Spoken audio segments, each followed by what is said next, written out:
Welcome to Embracing Infinity, exploring the infinite oneness in the space of love and truth. Host Jennifer Rose is an international spiritual medium, healer, channeler, mentor, and transformational guide. Her focus is encouraging individuals to know themselves within the lens of their divine heart and highest potential, to evolve within the frequency of love and peaceful harmony. Now, here's your host, Jennifer Rose.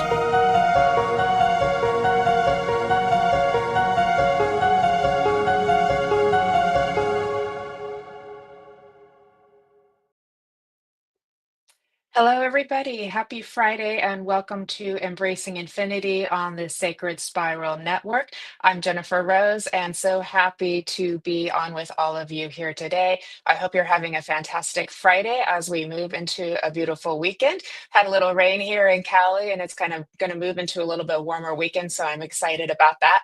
And I hope that you are all doing well too. Very excited to have my special guest, Paul Bond, fine artist, on. He's a Magic Realism artist, which you are all going to love. So we're so excited to allow the magic to unfold today. So very excited about that indeed. Couple quick announcements as we move forward here today. After Embracing Infinity at 2:30 Pacific time, 10:30 in the UK, Miss Kelly Brickle will be hosting, and she's our producer. Thank you, Kelly. She will be hosting the Psychic Hour with guest Cheryl Murphy today. You don't want to miss that as well. And Todd Bates will be on with EVP Explorations at 6 p.m. Pacific, 2 a.m. in the UK. Speaking of times, everybody, the time zone, I'm sorry, the daylight savings time is in the US this Sunday, and that is going to change the difference to the times over in the UK and Europe. So I believe it's going to be 1 hour less difference.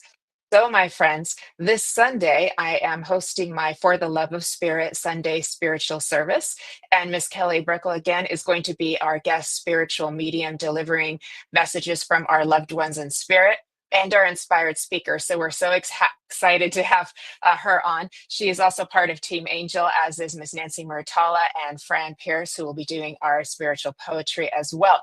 So, if you're in the UK, please remember there's going to be a 1 hour time difference compared to before when you do that. Oops, I think we're okay.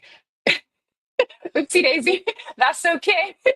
uh, Anyways, there'll be a 1 hour time difference than before. So I believe it will be at 5 p.m. in the UK and 10 a.m. Pacific time, 1 p.m. Eastern time. So just please remember that. And that's going to be for the next couple of weeks, y'all, because the UK time change isn't until towards the end of March. So we got about 3 weeks of 7 hours instead of 8 difference if you're in the Pacific time.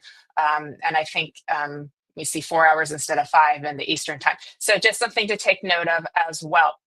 So I just want to stop and say hi to everybody who's joining us really quick. And thank you all for being here today. We are streaming on the Sacred Spiral Network, on my pages, on Kelly's pages, and on Veronica's page, online live psychic readings, giving her a shout out for allowing us to share the love and the art and the magic here today.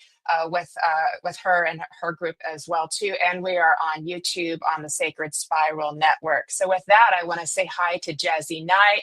Hi, Miss Nancy. How you doing, beautiful? Hi, Fran. I know we like a little whoopsie daisy once in a while too. Hi, Bernadette. Beautiful. We're not doing messages today, but we have an amazing show planned that it will definitely lift your spirits, and you will be less feeling blue and hopefully all rosy after this too. I want to say hi to Heidi Gohl, who's on. Hello, Tamara. Thanks for being here today. Hi, Shannon. Thank you for being here. And hello, Jeffrey. Thank you for coming on. Hi, Jennifer. Hi, Jennifer McCormick. I want to say hello to B. Darlington and to Michael Christopher, to Karen Gibbons. Hello, happy Friday. Got Brenda and Alessa. Hello. Thank you guys for being here. Thank you, ladies. Hi, Bernadette. Thank you. Let me see. Am I missing anybody? I think we're all caught up. Yeah. Thank you all so much for joining me here today. And so let's get straight to the magic, everybody. This is going to be so much fun. You guys do not want to miss this. So please, everybody, let me welcome Magic Realism fine artist Paul Bond. Hi, Jennifer. Thank you for having me. What a Hi, treat. Paul. Thank you so much Hi for from, joining me on Embracing Infinity. We're yeah, very thank you. excited to meet you. Yes, yeah, happy to be known. How are you doing today? I'm doing great. I'm talking to you from Costa Rica. I like to show you, but I'm looking down at the ocean over a tropical rainforest that we live at the edge of. And I'm when I stop to slow down enough, I have to pinch myself because it's like the Garden of Eden, right? It's like I live in this magical place. And as we talk about my art, like it's it's all like I'm living my life. I'm living my art. My art is living my life. And so I couldn't be better. Thank you. That is wonderful. I know, and I've known you for several years, and your beautiful wife Hmm. Donna, who Hmm. is a life coach and also has a new show here on Sacred Spiral Network, and other members of your family as well. We've had Suri on as well, too. So I'm so Hmm. happy that you're on. But I know you come from California, but now you've moved to the family, like moved all to Costa Rica, and that must be an amazing, uh, paradise for all of you too. What a change of pace.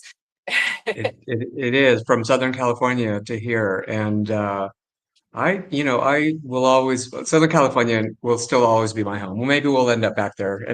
My business, a lot of my business is based there. The limited edition prints that I create are done there, and I'm fly back and forth with my originals and so forth. So we still have a presence there for sure. Yeah, So, yeah.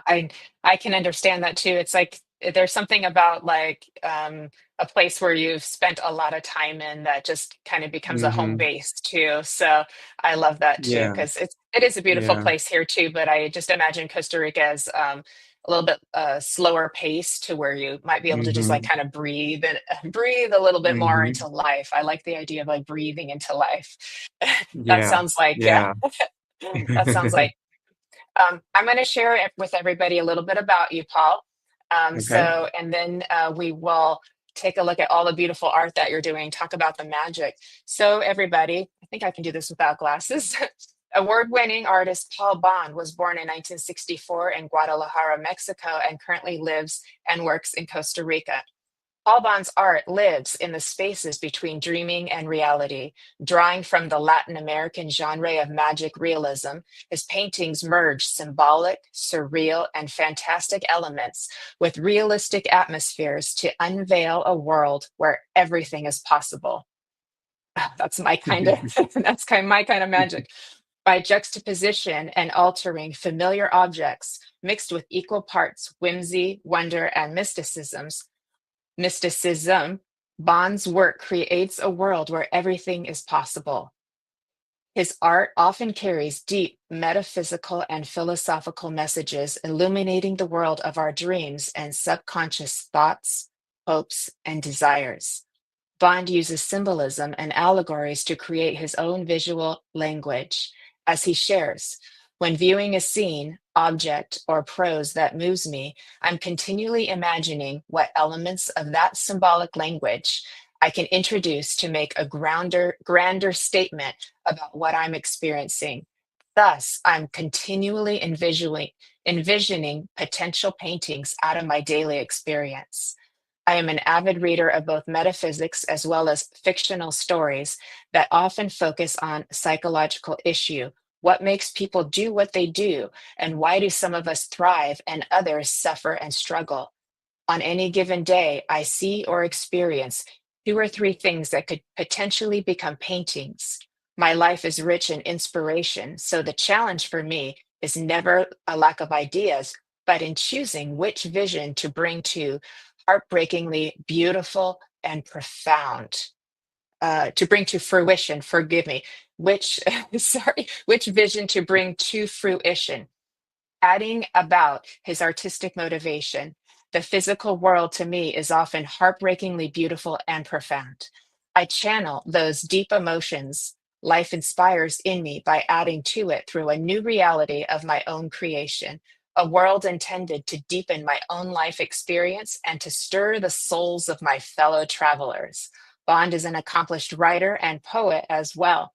and so his paintings are always accompanied by a narrative or verse. He believes that the words further transport the viewer into a deeper emotional experience that could be reached by the visual art alone. Bond's work has numerous awards and has been featured in galleries, museums, and cultural centers around the US, including the Gateway Museum and the San Diego Art Institute. His paintings are in private collections worldwide. Corporate collections include 20th Century Fox, Warner Brothers, and AMP, NBC Studios, Royal Caribbean International, Marriott Hotels, Chicago's Hotels, EMC2, Scripps Hospital, and Stanford's Children's Hospital. Just that little bit. That's pretty good. I wonder who wrote that. Well done, well done. Were you Yeah, always yeah, artistic from the beginning? I mean, that's also beautiful. And I've been yeah. familiar with surrealistic art from back in the day when I took art history, and then I found magic Hmm. realism at a young age as well too. And it's just so beautiful. Like, so how did you find it, or how did it find you? May I ask? Yeah, yeah. I'll tell. When I was raised by a not raised by, but I had a grandfather. My paternal grandfather was a Mexican diplomat, and he was just a lovely human being, one of my favorite people. And he was not an artist, but he lived his life like art, right? So he just dabbled and made something, and someone gave him an art exhibit, and it was just like he's like, there's no differentiation between life and art, you know. So I was introduced to that from him very early on. And so that planted a seed. I grew up in Laguna Beach, California, and it's an artist colony. Like the high school mascots were the artists, you know. And so I got to see artists making a living from their work and thriving. So it was nurtured. It was in my environment. And growing up, I started playing with drawing and painting, you know, probably in my early teens. And I found out really pretty quickly that I had skills that most of the other people my age didn't. Um, but it was quite a while after that before I ever even really imagined becoming a professional fine artist. A lot happened in between, but I knew that art was in my soul. I knew that it was part of my calling. I just didn't know how it was going to exhibit itself. Um, I when I did start painting, probably kind of in my early 20s, I started really getting into some painting work. And very quickly, I did a few paintings. I took a lot of art courses where we learned to reproduce still lifes. We reproduced other paintings. And again, I knew that I was really good, but I'm like, I don't want to paint just a scene that I can see. Like a photograph can do that better than I can paint it. I want to create something that doesn't exist. And I think a lot of that came from the fact that I read a lot of fantasy and science fiction books, um, to the point where when you're reading these books, you have to imagine something that doesn't exist, right? You have to visually imagine it. And there's, you know, this third eye center of imagination it's a muscle, you know well, right? Um, and I developed that muscle of imagination to the point where, and I didn't realize till later, some people don't have this ability. I thought everyone did. Like I can be talking to you and looking at you, but I'm also in my mind's eye picturing a scene that doesn't exist. So I developed that ability, and going about my daily life, I would see a scene, and all of a sudden I'm seeing other elements introduced to it, and kind of it's like, oh, there's a painting, and they would just pop up right in my imagination. So whether that was predestined for me or it was a learned thing, I don't know, but it was instrumental in me moving towards creating the work that I now do.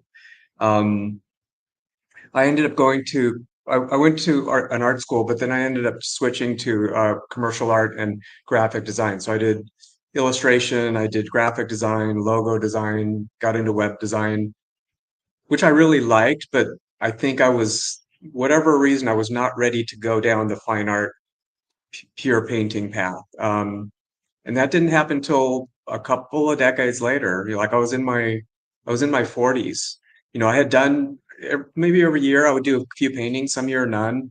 Um, so I had a little bit of a body of work, but when I met my wife, Donna, I was 40, how old was I? 45. I had not painted in several years. And she came to my house when we were first dating, and she saw a bunch of paintings stacked up in a closet. And she's like, "Whoa, what's this?" And she starts like pulling them out. I'm like, "Oh, that's just, something I do." And she's like, "Wait a minute." She like stopped me. She's like, "You can do that and you are not doing that." Like I was working as a real estate agent in Santa Fe, New Mexico, like buying and remodeling and flipping houses and stuff, which was creative too, but like that really kind of woke me up. I'm like, wait a minute, like, yeah, shit. So I'm No, not it's a doing that. Right. Yeah, so I that kind of got the wheels turning again, and little by little with her support, because she also said, if you need to take time off from whatever other work you're doing, like I can support us. Like we're good. She was doing well. Um, so I did. I started building a body of work. I got into the Laguna Beach Festival of Arts, which is, for people who know, it's one of the more prestigious art festivals in the country. It's been happening for 90 years. And that launched my career. I built a collector base. And so in a lot of ways, it was a very organic process. I didn't plan it. I didn't go to art school saying, I didn't foresee it. It just kind of unfolded. And I like to think that it wasn't until my 40s that I really had the emotional and spiritual understanding that now colors my art. Like I hadn't built that up. So if I had gone into as a professional artist in my 20s, it would have been a very different result, I think. So, and that brings us to now. yeah. Oh, yeah. Yeah. And that's it's amazing to like watch how everything unfolded, and I know everything worked out as it was supposed to get you to this place. But I Hmm. want to say hi to everybody who's joined us as well. We got a lot of people on here today, and what you said about keeping that imagination open, that's what we do with our mediumship, to keeping the channel open, because that imagination zone is spirit, where everything is possible, as you said. And it's like it can be upside down and topsy turvy and all things, nonsensical and wonderlandish too. And it's like you're able to harness that and capture it. And that, to me, is spirit. And the more we open up and transform into our spirit, we start to access that more. And so that's why play is so important too. So Hmm. I love Hmm. that you found that. And I would imagine that, imagine that would have also opened up your channel to write your poetry as well. Yeah, yeah. And the written word has always played a big part in my visual art, because very often I'll read something um, that sparks an idea. In fact, at some point while we're talking, we'll share an image of my latest painting, which was born from something that I read, a quote from someone. Um, so yeah, for sure. And I do love the writing process. I think if something happened and I just wasn't able to paint anymore for whatever reason, I would dive into writing head first. So, but I'm able to marry the two, and very often my paintings include a poem that they work together. They complement each other. So Yeah, that's beautiful too. yeah. And one of our guests here was saying the same with sounds. Kit was saying it's the same with sounds, of how you visualize the art and you visualize the scene. We do that with music too. So Mm, it's like mm, it's beautiful the way, color and music. It's almost like they're like the language of the universe. Color, music, and words, and how they come together to hmm. tell the story of us and all the other places that are connected to us. Yeah. Oh, Kit. Um, I love that. Yeah. yeah, yeah. Yeah. So we've got some of your artwork to show everybody, and you've got some fun stories that go with them as well. Shall we delve into that and dive into that? Yeah. Okay, Yeah. let's do it. Let's do that. Where Yeah. should we start? Mm, let's so there's let's pull up the image. It's the painting of the guy skating over the ocean with a whale underneath. Let's pull that one up. Okay. Oh, wow. And so this one is titled, oh gosh, I've got to pull up my own title. Uh, this was a painting. There's a very famous painting called the Reverend Robert Walker. Um, hmm, I should have had this at my fingertips. Anyway, so there's a very famous painting, and it hangs in the Scottish in Edinburgh, the Scottish Museum there, and it's this Reverend. I think it was done in the 1600s or so, and or 1700s maybe, and he's skating on this frozen lake. And so I saw it. Donna and I were in Scotland, and I decided to do a painting of him skating over the ocean, and it kind of ties in with what's going on the planet with regarding climate change and so forth. So I did this painting and I exhibited it at the Laguna Festival of Arts, and this is a place, an exhibit venue where I'm there greeting people. People come in and for the show, so I'm interacting with people. And if you go to the next piece, I think, and I don't know if you can, are you able to zoom in on the figure or not really in what you're sharing in the screen share? I'm I think Kelly's Uh, trying here too. Okay, and if not, it's fine. But there's the man skating is there's it's a very specific dress costume, and it's like Uh-huh. it's something that a cleric would have worn, in that 1700s or period. Very really unique. And so I was there at my exhibit, and I saw a guy walk by kind of out of the corner of my eye, because there's 2,500 people that come to this art show because there's a performance and music and so forth.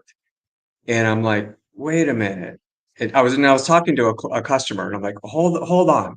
And I ran out of my booth and I ran around the corner, and I saw this guy. And if you go to the next shot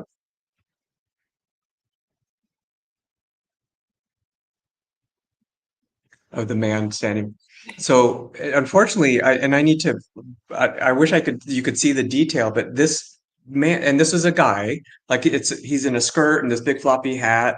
This is how he would dress. Even the ruffled thing, he was dressed exactly like the skater in my scene. And so I'm like, you got to come over here. I dragged him over in front of my painting and Mhm. got him to pose. If you go to the next shot, there's just another shot of his. Unfortunately, Yeah, this I doesn't have see. it doesn't have quite the punch without showing the detail of the original painting figure, which I could send you. But Yeah. you know, the sort of the point of this story is my life has always been to a certain level, and it seems to be getting more and more like this a waking dream, right? It's like things flow and things people float in and out of my scene, and and this was like just a perfect example. This guy, like, not only like you would run into someone that's dressed like this to begin with. I mean, it was such an unusual outfit, but that he was dressed exactly like the figure in my painting. um Yeah. so anyway, We it's just we like to say you can't make this stuff up in our you can't mediumship make world because you these yeah, synchronicities happen all the time. So you painted almost this exact figure with this outfit, and then fast forward, here's your painting on the wall. This man shows up in the same yeah, outfit. It's like, yeah, yeah. Yeah. And so like it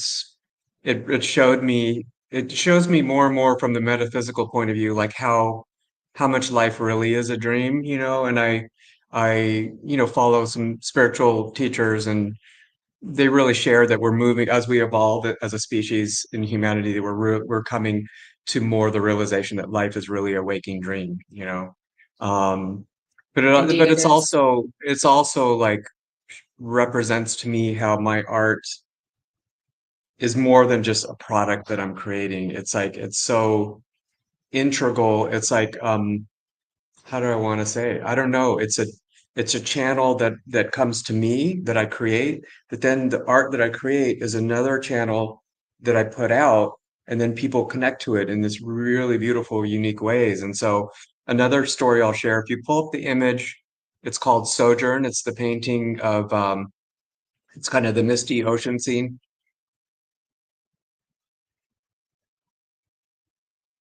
Okay, we'll have that in just a second there for Okay. you too. There we go. Yeah. Oh, Okay. that's So this beautiful. this is a painting I did. It's probably been 10 years now or something, and it's called Sojourn.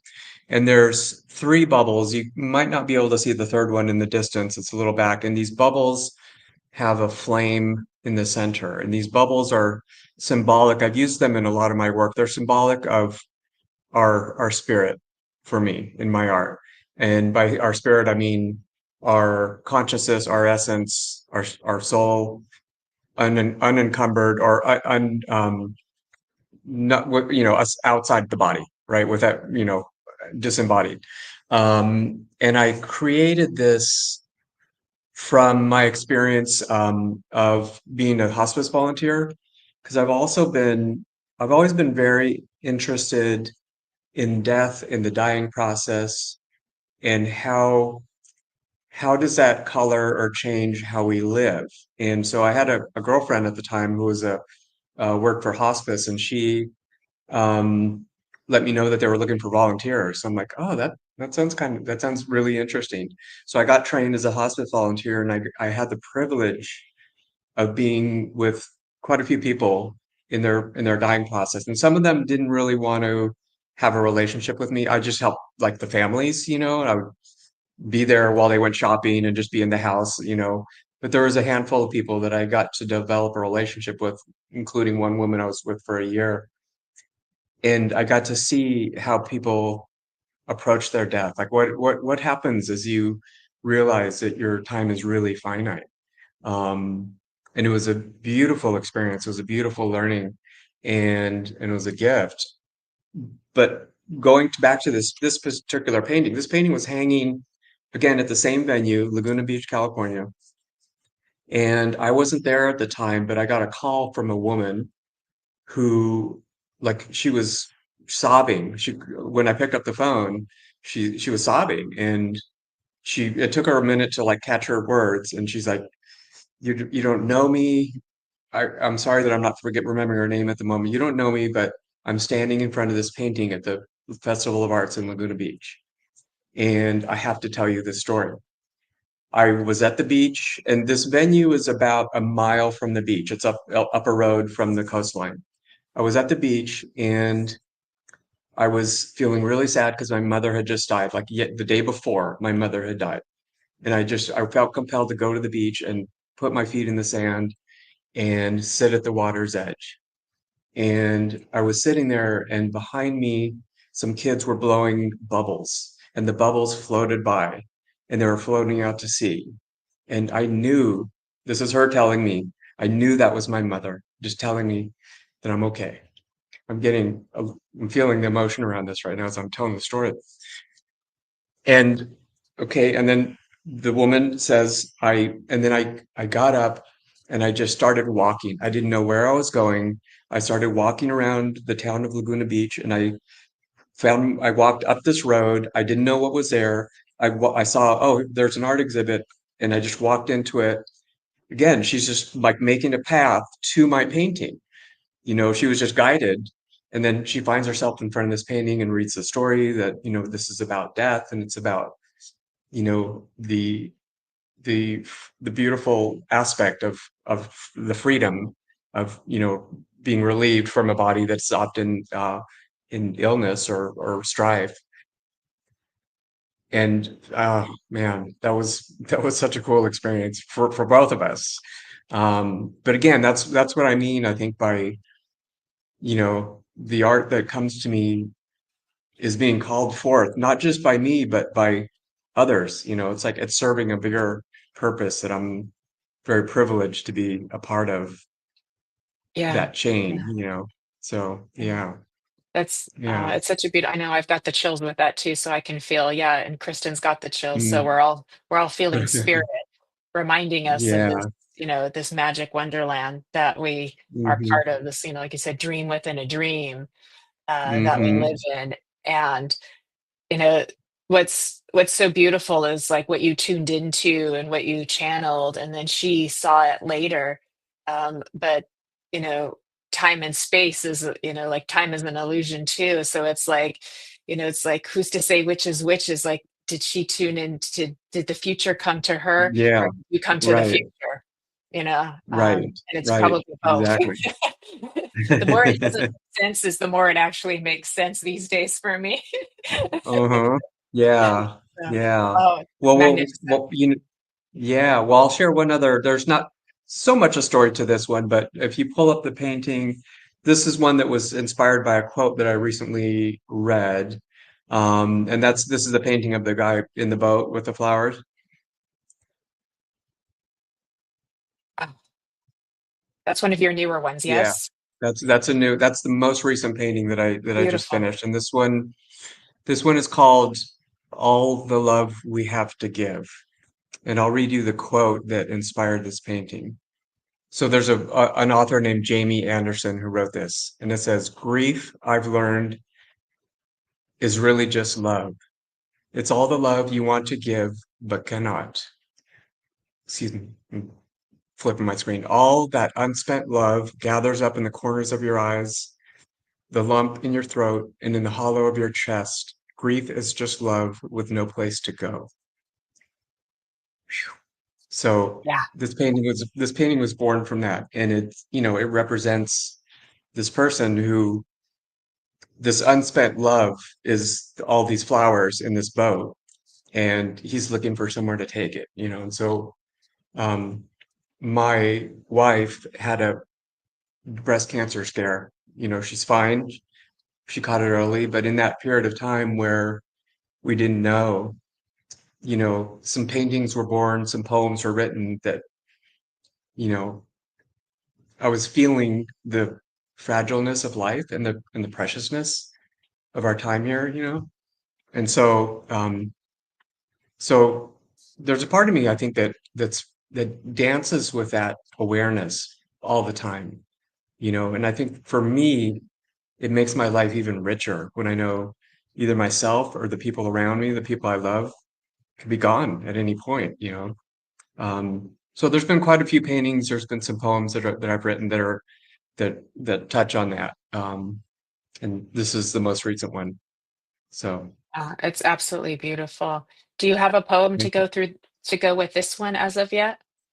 I don't. I don't know if there will be. I don't know that I can add anything different than that quote. I think that Yeah, kind of says it it's all. beautiful. Yeah, Yeah, yeah. yeah.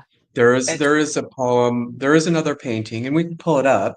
okay. That does have a poem, and this will be the last of the death the death pieces because it's my work isn't all about that, but it does. But the more I'm realizing, there is quite a bit that really touches, and it's not so much death. It's about being in touch with the spiritual realm. Our own spiritual Yes. nature, which we perceive as death. But it isn't always so. So on my website, Kelly, there's an image of let me see, it's scrolling down. It's a painting it's called In Between Here, Not Here. There's rocks stacked up coming out of a cloud. There's a big tree on top. Um, if you're able to put your finger on that. I think I have that one. See? Paul's Yeah. book. You can get it on his website Yeah, while it's she's similar finding to that. It's similar to it. that, but it's not that one. It's Okay, close. That's close. Yes. it's close. It's a different Okay, one. Yeah. we almost have it. There we go. Okay. Was that the one Yeah. that she had just pulled up a minute ago? Was that the one? Uh, I missed it because I was pulling Okay, up I the think we had poem. one. I think that was the right one, Kelly. Okay, There's so a little one. structure. There's a ladder coming down. Yeah, I think that's the one that we had. Yeah, so we'll just pull Okay. that one back up. Yeah. So this is the one that I actually created right in that period where no, it's not that one. It's further down. If you're looking at the images on my page, it's probably another 10 or 15 images down, Kelly. Um, it's it's coming out of the clouds. It's the only one where the kind of quite like that. And if we can't find it, it's fine. We can move Is on that it? Is to that it, something Paul? else. Yeah, I that's think it. that's it. Yeah, Yeah. yeah, Oh, that's the one. So this one is called In Between Here and Not Here. And I'll read you, if I can hold it together for this, because this one is very personal. In between here and not here. If you were to die before me, I would find a piece of real estate in between heaven and earth, where I build a little shelter like the ones hikers use on long mountain trails. There we could spend nights together, and if you were so inclined, I'd let you cradle my newborn sadness. Out of the storm of my grief, you would tell me stories about why I shouldn't be in a hurry to follow, and feed me with knowing words that it's all okay, all divine, that you left with everything you came for and more. With coffee flavored kisses, you would thank me for the sweetness I gave to your life, and I'd make you stay until the dawn was certain, until night had poured out the last of its darkness. When I awoke again, the smell of you on our sheets would confirm that it wasn't just a dream, that you were waiting for us in the shelter I built between here and not here. Right, I did you did it. I know. it. I wasn't even, Yeah. I was just listening and I was choking back the tears on that one too. I think we all felt Mm, that. You know, yeah. thank you for reminding us how precious life is and in such a beautiful and profound way too, Mm, with all this beauty. I mean, I'm just, yeah. we can feel it, and it's like, this is a screen share from your website of something that you painted, and it's like traveled through technology, and then we're feeling it all at the Hmm. same time. So it's like your work is infused with your love, and Yeah. with your spirit. Yeah. And then Yeah. listening to, I know, me too, Jennifer. I was like, "Ah, the coffee kisses. Oh my God, miss you. Oh my God. Oh. Oh, I just love Well, it. and my thank you. Thank you. So the work is, I moved to Costa Rica. We moved to Costa Rica about 2.5 years ago now. And my work is definitely changing. It's not, there's always the spirit infused elements of it, but I'm playing with more of the natural elements that are here in this environment. So if you go to on the page, Kelly, of my work, just pull up the first image in the prints. It's the toucan. It's called the sage. And I did this is the one of us in a series of works that I did called this Forest Guardians. And I did Ooh. paintings of 4 different animals that I find in my environment. I mean, I literally see toucans flying back and forth um, around me. And so this one was these paintings were kind of inspired. My son, who's 28, lives here in Costa Rica now with Suri, his wife, and he's a shaman. He was born to do ceremony and to walk that world between the physical and the spiritual. And so this was kind of inspired by him, inspired by the animals here. And so this is a little bit of a new direction. I hadn't done anything kind of quite like these, and I'm super excited about them. There'll be more that I'll be doing.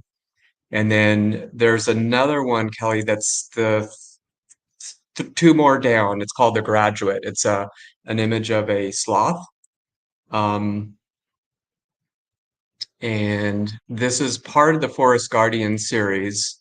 And it's a little bit, this one, like most of my paintings, I'm bringing forth something that I personally going through or gone through. And this painting I did, this was the first painting I did after not having painted for a while after moving here, because I went into a funk when I moved here because I left my family, my other family. I left California. You're saying, like you grow up in a place and you know it. Like that was my tribe, love it or not. That was, the U.S., California were my people. I knew, and I come and I plant myself in this place, and I went through. It was in the middle of the rainy season where it rains for days on end, and I went into a little depression, and um well, it's like, okay, I gotta I gotta get it. I gotta figure out a way out of this. So someone shared with me, may have even been my son. Someone said, why don't you look at microdosing? like psilocybin microdosing. I'm like, okay, I can do that. So I started doing microdosing, and it was almost like a flip was switched. You know, it was not just that, because when I started the microdosing, I started working on the new paintings, and that's when I came up with a series of 4 paintings. So I was getting back into my art, but I think the microdosing what also is the physiological element that helped with my brain. Like I was creating ruts into this like funk, you know, and so that short circuited that. So I did this painting to sort of celebrate that, and this I call it The Graduate, and this sloth, the three-toed sloth, who they live around here. You know, it represents me in terms of graduating. Like, okay, I went through a dark night of the soul, and I've graduated from that. There's going to be another class and another graduation, but this was celebrating me like coming back to myself, right? In a really new way. And so this painting represents the me as the graduate with the mushroom hat Hmm. and Yeah, and the it's very, diploma. yeah, yeah, it's very beautiful.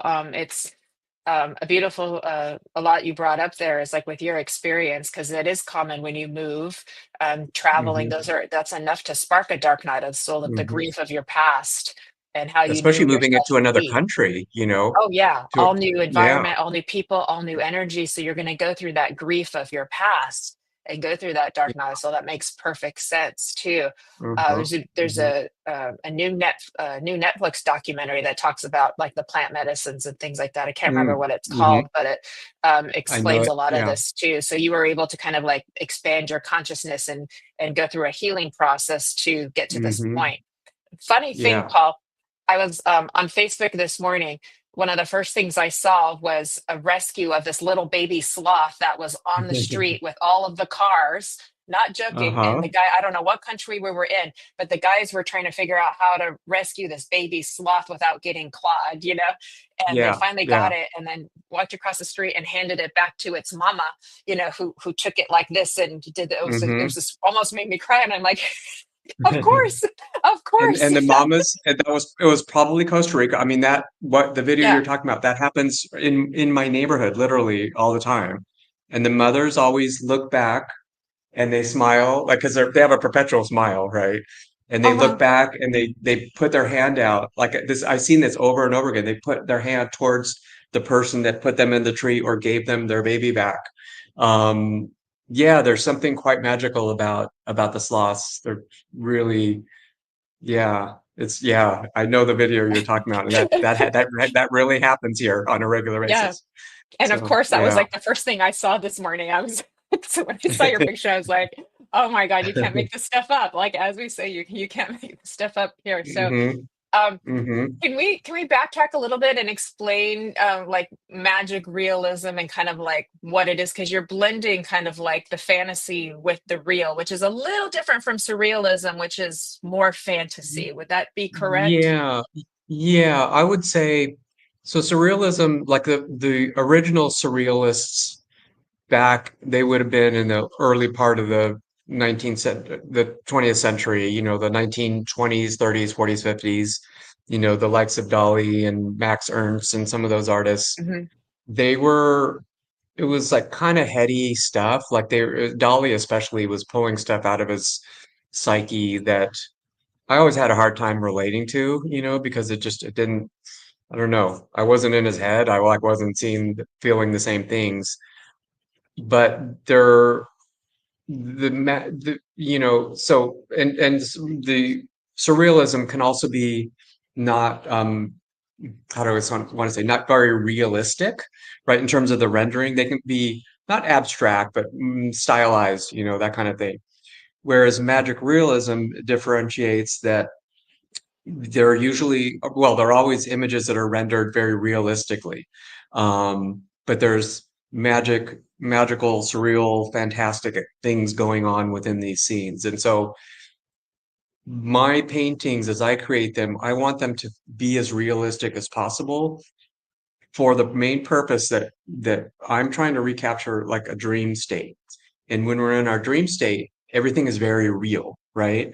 you don't dream in cartoon images. Like everything is very real, but there's things going on in that, and those things, because it's very real, it's like, oh, this is real, this is reality, and here's someone floating by or whatever. You don't question it in the dream state, right? So that's what I'm striving to bring forth in my paintings, making them as real as possible to bring you into it like a reality. But then there's the elements going on in it that are not quote unquote real in our normal day-to-day lives. So yeah, so hopefully Yes. that explains it. Yeah, Yes. And yeah, as the Mad Hatter yeah. said to Alice in Wonderland before she went back through the glass, she says, "Oh, but a dream isn't reality." And he says, "Well, who's to say which is which?" One Yeah, of my yeah, favorite lines. that's a good one. That's it. Who's to say which is which? And I think, like, I find my life becoming more and more like that experience with that guy walking up in the dress in front of the painting that was the exact image. It's like, the more I treat life like a waking dream, the more it presents itself as a waking dream. I mean, things happen to me all the time. I get bogged down in my little troubles and stuff, but when I get out of that space and realize it for the waking dream that it is, then I get to live Yeah. in it like a dream. Yeah.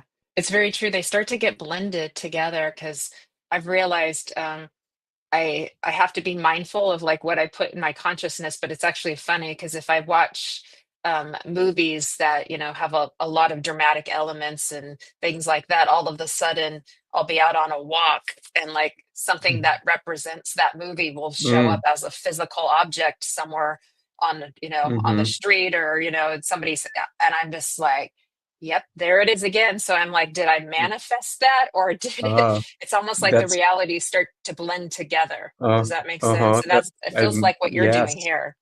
You're yes, blending yeah. Oh, that. realities. Mm-hmm. Mm-hmm. Yeah, yeah.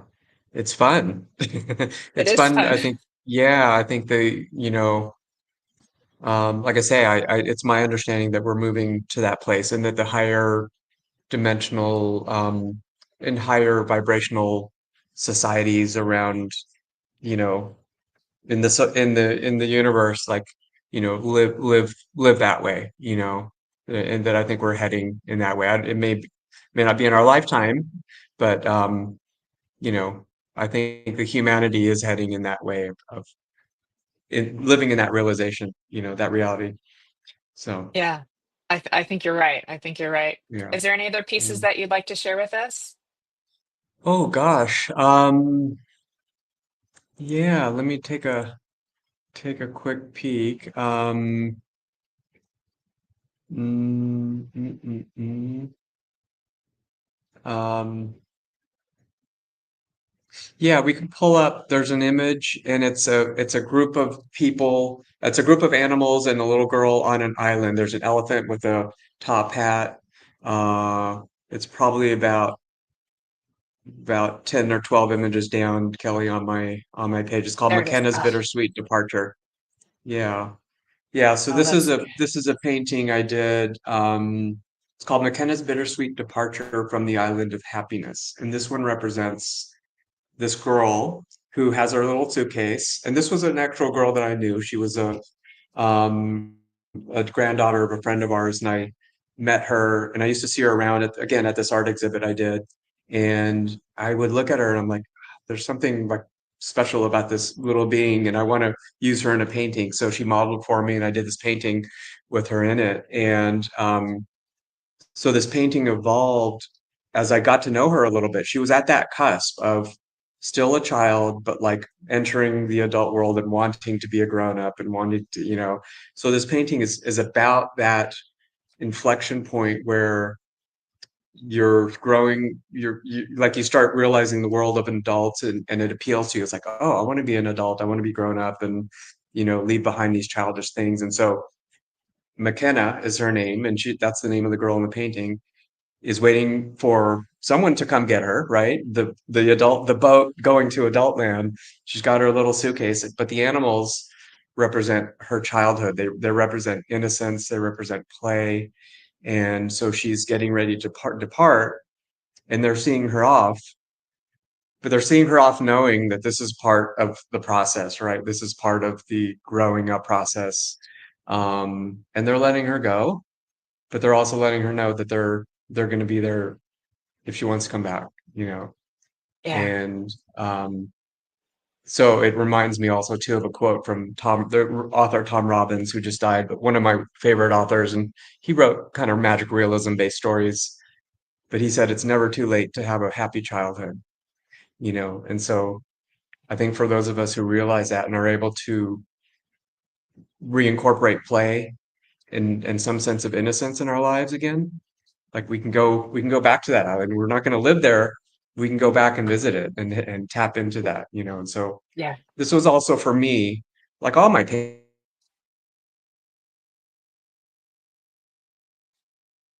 Okay. I think we froze just a little bit. And go ahead and bring us back, Kelly. Paul, you've just frozen for just a moment. There we go. Okay, we'll bring him back in just a minute. So while Paul is getting unfrozen too, everybody, we have put his website on the in the comments for you, paulbondart.com. You can also give him a follow on Facebook at Paul Bond Fine Art, and on Instagram as well. This is his coffee table book that's also available on his website. This is some of your older work, correct? You froze for a minute, so I I was filling in the space. yeah, So, sorry, I lost you too. Yeah. Yeah. So that's a book, a coffee table book Mhm. that's on available through my website. I'm working on a new edition of a book, but it's going to be a while, maybe later this year. But I do greeting cards. I have some, you know, other things on my website that I have, and I have limited edition prints of all of my paintings. Um, and because my originals go pretty quick, pretty much as quick as I create them. I have a waiting list of people waiting for the originals. So, but Yeah, the prints are a nice way to be able to get my work out into the world. They're very true to the originals. So, yeah. yeah, yeah, Yeah, I know printing's come a long way at making you feel like you've got the real thing too. So that's quite beautiful. they So really are. yeah. So Yeah, please, everybody, give yeah, Paul a follow on Facebook and on Instagram too, and make sure to check out his website as well. So that would be great. If you could also hit the reaction yeah. button on this video so more people can listen to it afterwards and benefit from our beautiful discussion and his beautiful work, please hit the little heart button. Thank you for your comments. If you want to share, subscribe to the Sacred Spiral Network on YouTube, and follow Miss Jennifer Rose and Miss Kelly Brickle. We will be so happy as well. So thank you for all of that, and thank you for tagging. Is there a Please time do for a little me hash. to give one? Is there a time for me to Oh, give one sure. plug? Okay, so Oh, for sure. people who are interested Absolutely. in Costa Rica, my wife, who leads women's retreats, she's an author, she's a coach, she's a magical being. She's got one coming up in April. Right now, she's doing retreats just for women, and I'm trying to convince her to do it for couples, you know. But anyway, for people who are curious about Costa Rica, donnabond.com is her website, and you can see more about her and what she's offering down here, which all ties into what I'm doing together too. Yeah, So, absolutely. Yeah, I was just gonna hand it back over to you to say anything you had oh, coming up, sorry, but I I just cut wanted you to. off. No, it's all good. I want to get that Okay, in. If you guys want to also put a hashtag replay in the comments for us too, that will help us to reach more people, because I just want as many people to hear what you have to say and see your work as possible, Paul. So yes, please check out thank you. Donna Bond Professional Coaching, his lovely wife, and she also has a show on the Sacred Spiral Network, which will be on. Oh my gosh. It's The time Tuesdays. Tuesdays Oh, at the title 2:22. the title is Spiritual Ambition. That's right, spiritual ambition. Uh-huh. I just it Yeah. left my brain for a second. So we'll be coming Yeah. up this coming Tuesday at 2:22 Pacific time, which will be 10:22 or maybe 9:22 in the UK, because our times are changing. It's all so Yeah. confusing. All will be right with the world the end of March. Any final Okay. thoughts you'd like to leave with us, Paul? Thank you so much for sharing your magic with Oh, us. oh, thank you, Jennifer, for this invitation. Yeah, yeah. I'm just I'm so grateful that I get to do this for a living, for my vocation, and that there's people like yourself who like see the value in it and want to help bring it out into the world. So thank you. Grateful. You are so welcome, and I'm equally grateful to you. So this is a very exciting show. Oh, and Maria Gonçalves has shared it as well. Thank you, Maria. So we love you so Yes, much. and thanks to everyone who tuned in too. I wasn't able to get myself into the chat to make comments. I see some people I recognize, so thanks for everyone and all the Yeah, new people. Yeah. yeah, you have a lot of beautiful support here today. So Mm. I'm so happy we got to do this. So thank you so Yes. much again, Paul. Thank you, Kelly, for taking good care of us. She's working Thanks, hard in the Kelly. background for us. Don't forget to tune in at 2:30 for her show. I'm interviewing Miss Cheryl Murphy as well. Please, everybody, live well, love you well, and make all of those steps walking with grace. They will take you far. Thanks for tuning in to the Embracing Infinity show on the Sacred Spiral Network. We will see you next Friday, and have a beautiful weekend, everybody. And don't forget to live magically. Bye, everybody. Thank you, Paul. Thanks, Jennifer.